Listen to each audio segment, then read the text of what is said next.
regular, atualizado, professor. Pronto. Tem muita gente pagando a menor e muita gente que tem o interesse de realmente pagar a menor. Por isso que não faz o recadastramento, porque o cara está lá no poder justamente para não fazer. Aí, isso é um detalhe. Existem políticas de isenção, existem políticas no Código Tributário. Aí, por exemplo, os códigos tributários dos municípios é quase todos caducos. Entende, professor? Isso é a verdade. Isso é hoje. Eu fico na inquietação, se a gente estuda para enxugar gelo, sabe? Mas com todo o respeito, entossar esse negócio é massa, é top. No governo federal, a realidade é vocês têm mais estrutura e ainda assim falta corpo técnico. Sim. Obviamente. Mas eu fico pensando no seguinte, sabe, professor? Quando o senhor falou disso, Ronaldo, quando o senhor falou assim para a gente aqui, ó, tem que criar mecanismos de cobrança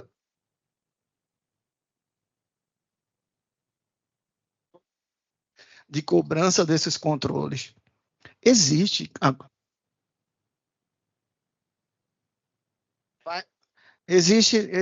na verdade, as cobranças.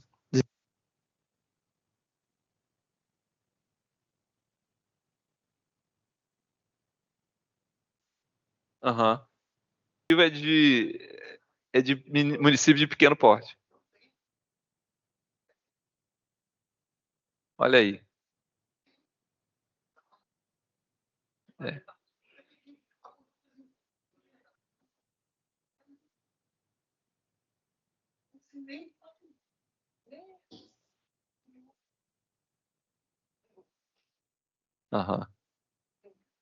É isso, pessoal. A gente tem que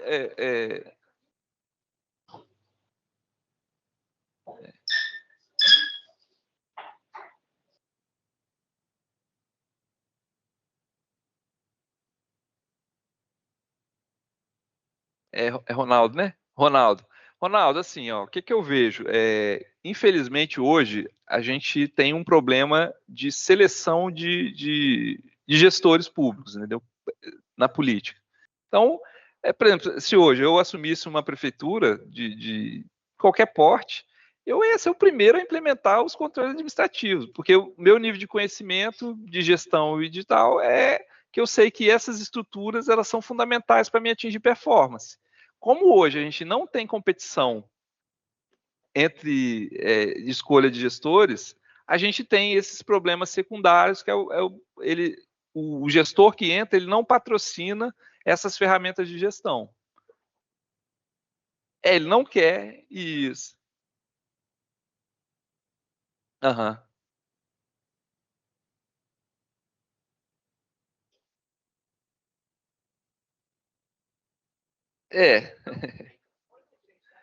Mas eu acho que assim é um processo que a gente passa em termos de país, entendeu? Então, assim, se eu olhar o governo federal há 20 anos atrás, era muito caótico também, cara. Você não precisa voltar muito.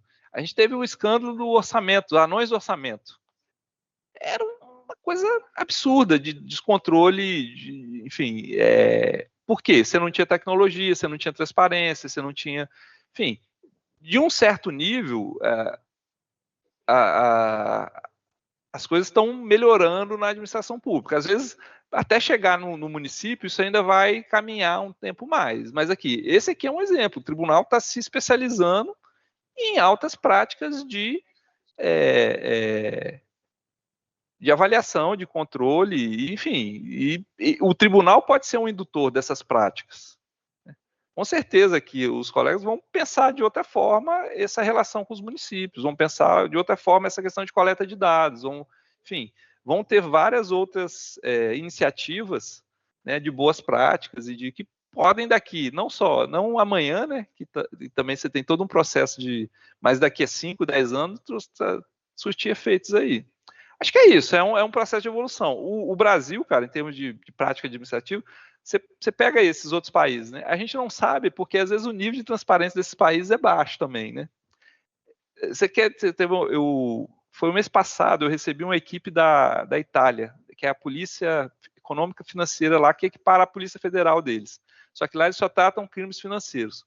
Eles vieram para cá, para o Brasil, fizeram questão de vir conhecer a estrutura da CGU, da Polícia Federal e do COAF. Porque eles queriam entender como funciona essa dinâmica do órgão de controle interno interagir com o órgão de polícia para combater crime. Tá? Então, é isso.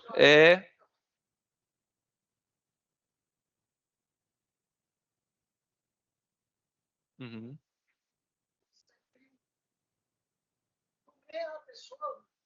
O que eu vejo isso? Se fosse no mundo privado, as empresas, por que elas buscam essa... Porque, você pensar bem, controles internos é custo. Entendeu? Então, é custo de transação. Então, assim, a empresa, ela consegue vantagem competitiva se ela tem um controle elevado por que passa por dentro dela. Entendeu? Como no setor público a gente não tem essa competição, né, o prefeito ele pode ser lá um prefeito ruim e consegue se manter ali, se elege deputado, ele vai vendo, sendo um gestor ruim e um membro, porque se olhar a Câmara de Vereadores, eu equiparo como se fosse um conselho de governança. A Câmara de Vereadores, na verdade, é um conselho de governança, pensando nessas teorias aí, comparando com a privada, seria um conselho de administração daquela empresa ali. Então, assim, um membro de conselho de administração, ele é um cara altamente qualificado, que conhece a estratégia, que cobra ali o que tem que ser feito do gestor principal, entendeu? Quando a gente olha para nossas câmaras de vereadores, a gente vê são pessoas que não conhecem do negócio, não conhecem de orçamento, não conhecem de política pública, não conhecem de nada, e estão lá como um conselho. Enfim, nós temos aqui um desafio, assim, que é uma mudança estrutural de requisitos para... Não é segmentar essas pessoas do processo político, mas exige, como hoje você tem lá um requisito para, enfim, para vários aspectos, né? Então, criar requisitos mínimos lá, não, você quer entrar na política? Quer? Não, então você vai ter que fazer um curso de gestão, você vai ter que fazer no mínimo para entender o negócio e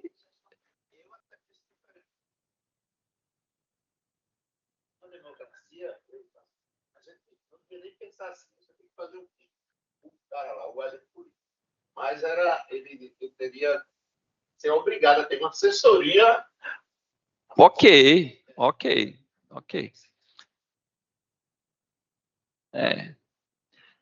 É difícil, é um assunto polêmico. Eu sei o seguinte, pessoal, atualmente, do jeito que está, ele nem tem assessoria, nem tem o curso, e nem é cobrado pelas decisões que ele toma, entendeu?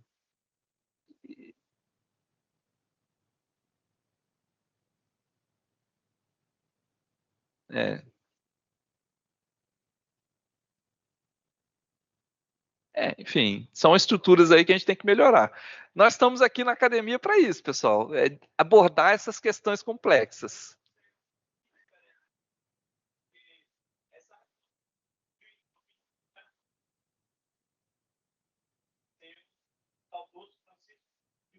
Francisco Ribeiro, isso.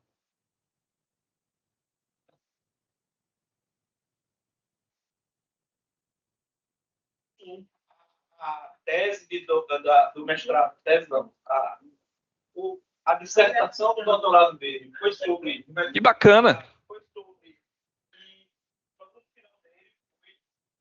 A resolução. Olha aí que bacana. Você já tem até um exemplo aí de tese. Aí.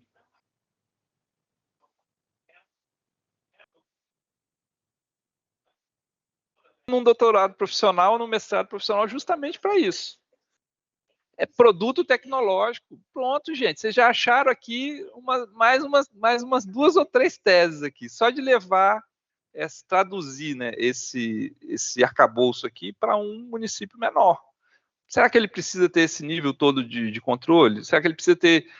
até a gente discutiu, acho que foi no primeiro encontro, né? O nível de legislação tem que ser o mesmo, né?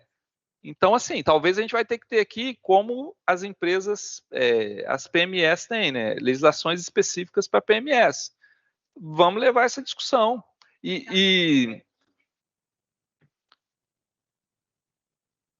É muito... É complexo.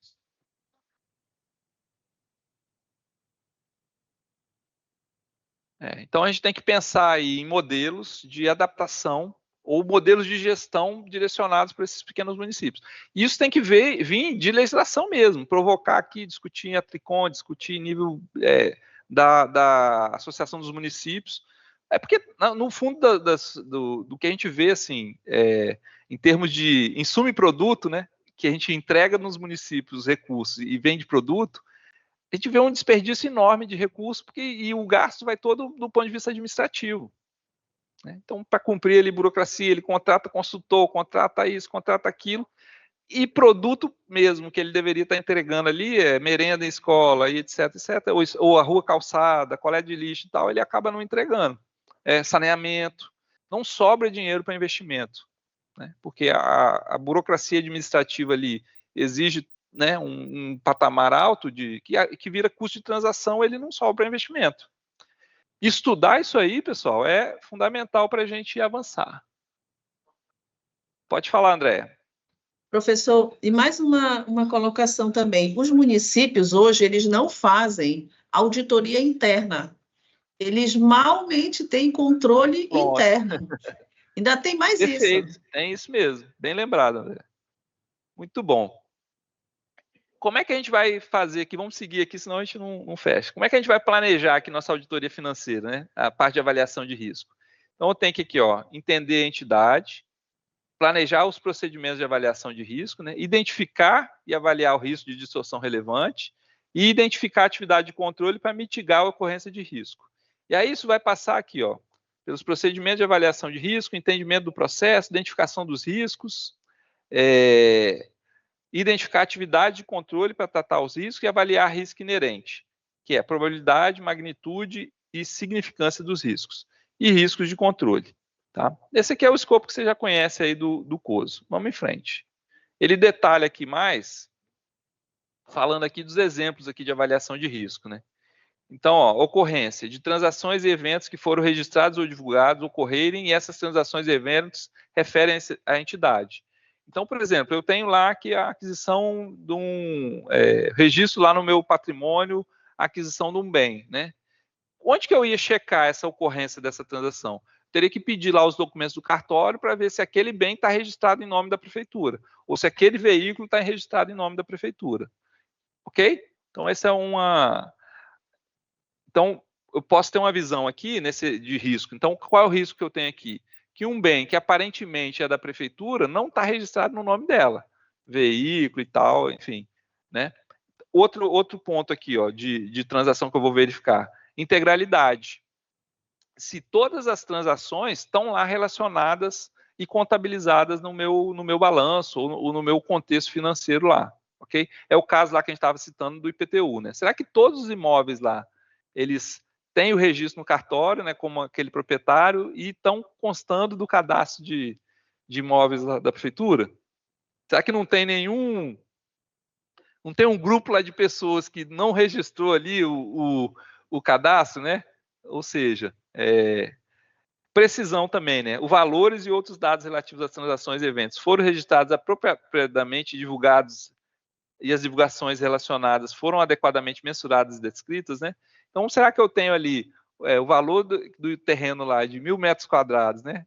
Tá R$1.000 ou tá R$10, né? Então, essa precisão da transação é também adequada. Corte, transações e eventos foram registrados no período contábil correto, ou seja, aqui registro pela competência, né? Então, eu observei lá, eu estou recolhendo aquele tributo lá e é do ano correto, né? Classificação, transações foram registradas em contas adequadas, né? Ou seja, eu tenho lá equívoco de registro de bens, eu coloquei despesa, mas era investimento, né? Investimento era para estar lá no almoxarifado, mas eu coloquei como despesa, né? E, na verdade, o bem deveria estar lá no almoxarifado, né? Apresentação aqui, apresentação das transações e eventos foram adequadamente agregados, desagregados, claramente escritos e conformidade. Transações e eventos foram realizados de acordo com leis, regulamentos ou outras normas. Tem alguém aí? Pode falar. Pode falar.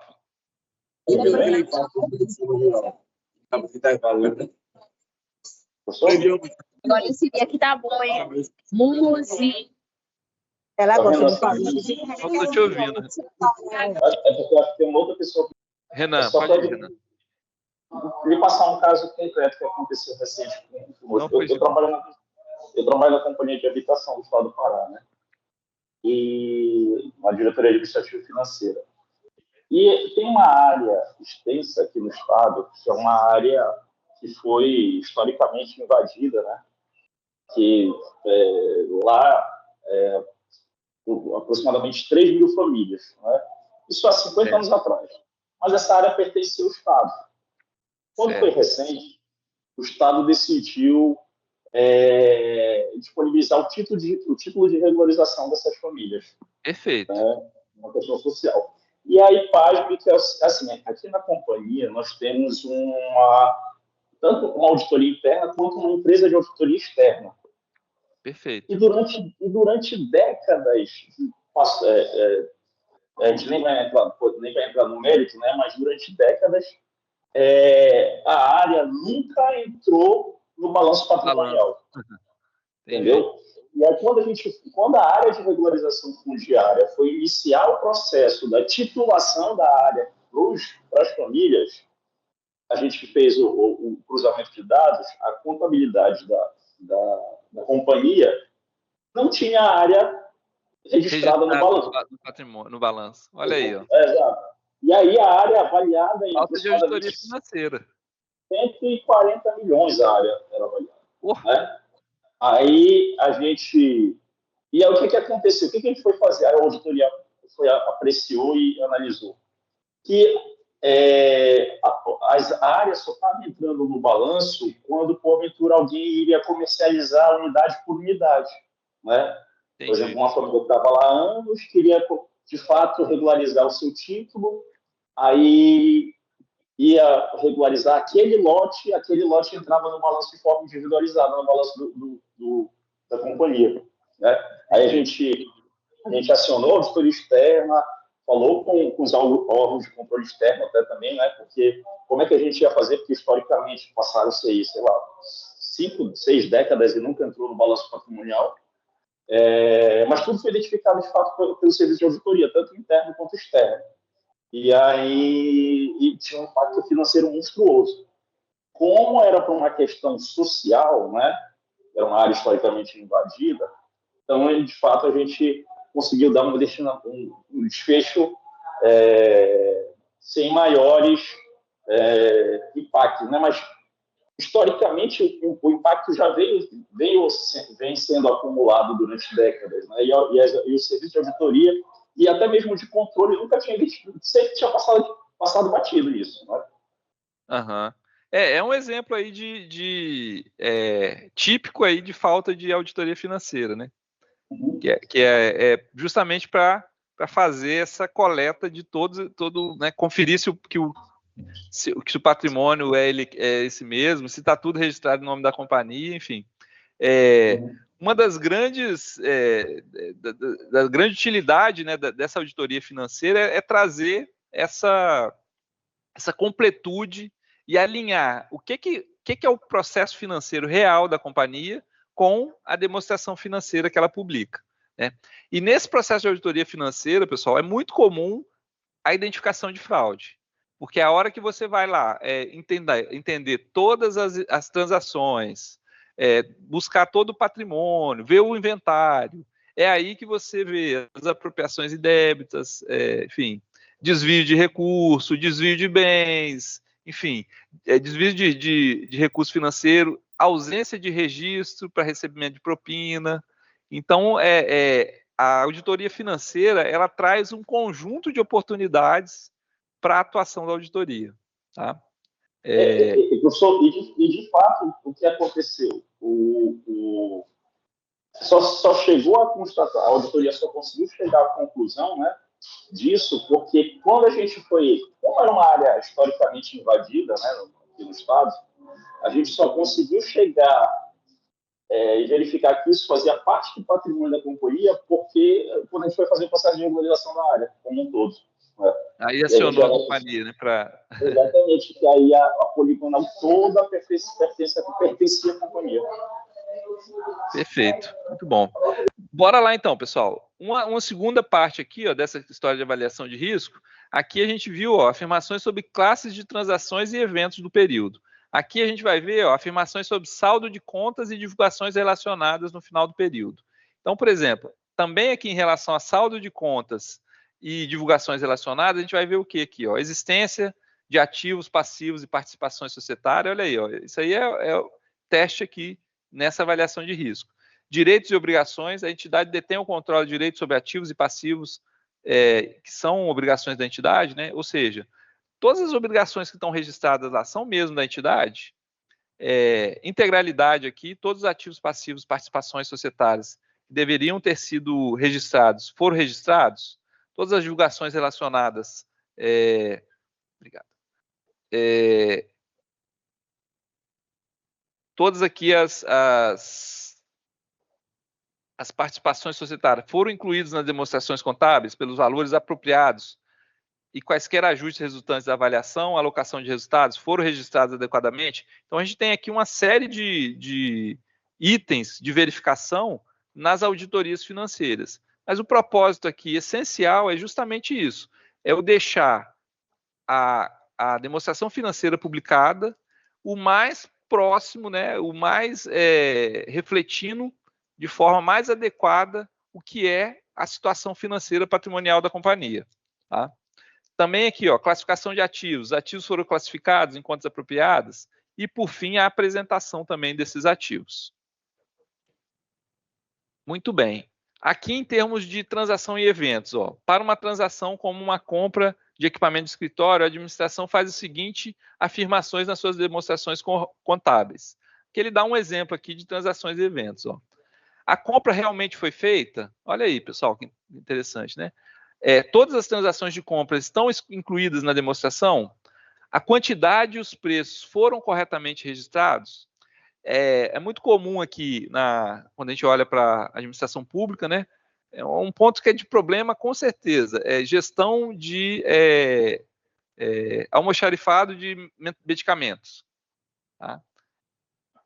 Farmácia de prefeitura e essa gestão de medicamentos. Medicamento vencido, aquisições que não entraram lá na entidade, né?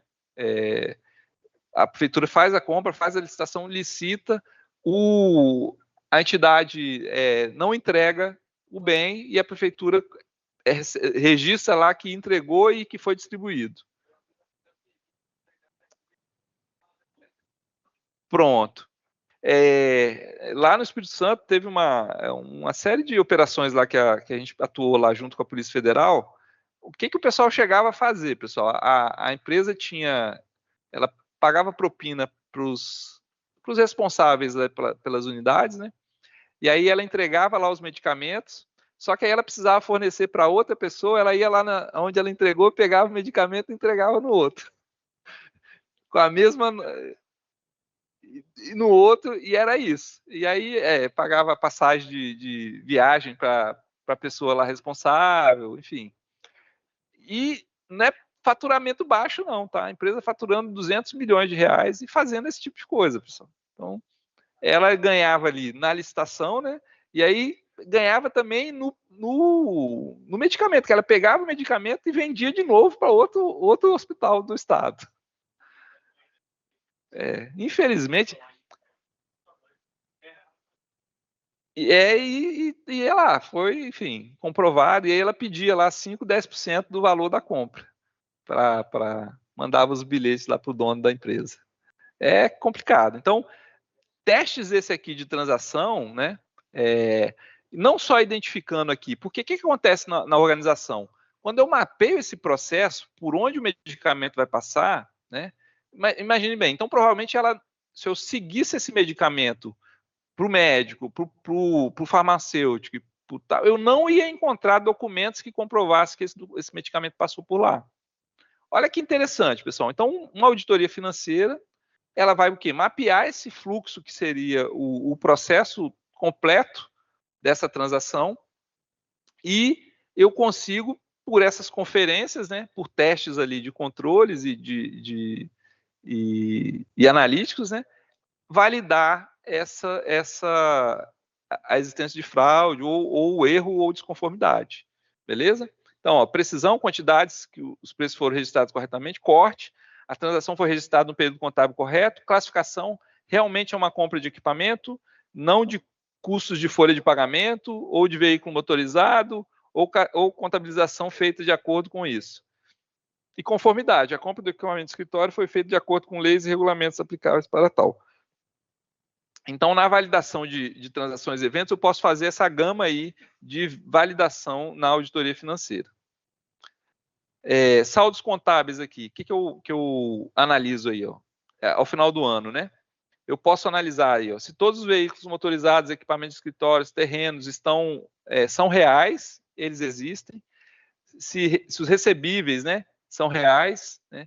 Vendemos algo pelo qual eles não nos devem dinheiro, algo efetivamente comprado, originado em contas a pagar, portanto, realmente devemos algum dinheiro a alguém, direitos e obrigações, né, somos dono da fábrica, do carro, do computador, os recebíveis comerciais podem existir, né, aqui, olhando o foco do setor público, né, olhando lá para o tributos, né, então esse é um grande foco de auditoria financeira. A gente pode criar aqui um núcleo ou uma visão de auditoria financeira só para tributos. Tá? Que é um ponto, quando a gente pega assim, tipicamente, onde os tribunais e os órgãos de controle vão para fazer auditoria? Em licitações e contratos, obras, né? Não é isso? E, às vezes, ali, saúde, tal. Mas nessa parte tributária aqui, onde o Estado tem poder de polícia, né? Ou seja, tem um fiscal ali que ele tem o poder de atuação ou não. Às vezes o tribunal ele entra muito pouco, os órgãos de controle entram muito pouco. Tá? Será que tem algum fiscal ali com um nível atípico de não atuação? Isso, né? Isso, em outro patamar. São outras visões. Depois dessa aí você vai, né?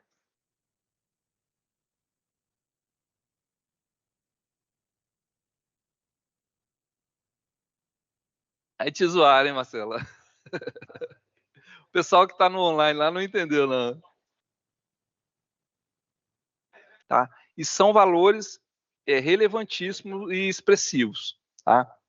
Então, numa auditoria financeira, você poderia ter esse foco de atuação olhando para esses outros aspectos.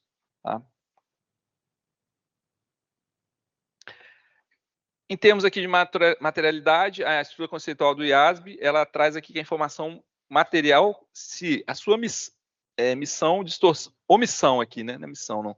Distorção ou obscuridade puder influenciar razoavelmente as decisões que os principais usuários de relatórios financeiros, para fins gerais, tomam com base nesses relatórios, que fornecem informações financeiras sobre a entidade específica que reporta. O que ele fala aqui, pessoal, de materialidade? A materialidade, né, a princípio, a gente olha assim, é o volume de recursos que está indo em determinada área. Tá? Mas aqui no âmbito dos relatórios financeiros, o que ele faz esse trade-off da materialidade? Né? Será que a informação aqui é material quando o quê? Se eu omitir aquela informação, vamos pensar assim, eu omiti que eu tenho uma dívida, uma empresa que fatura aí, tem patrimônio de 10 milhões, eu omiti uma dívida de 10 milhões. Será que essa empresa que tem um patrimônio de 10 milhões e tem uma dívida de 10 milhões, isso vai fazer diferença na avaliação dela? Praticamente ela tem uma dívida do tamanho do patrimônio, se eu pensar ali ativo menos passivo, né, que está oculta do balanço atual. Faz toda a diferença, né, pessoal? Porque se eu somar isso aí, o que acontece? Ela só tem o know-how e a estrutura de funcionamento, mas patrimônio mesmo não tem nada, né? Porque essa dívida que ela ocultou, ela praticamente equivale a todo o patrimônio disponível dela.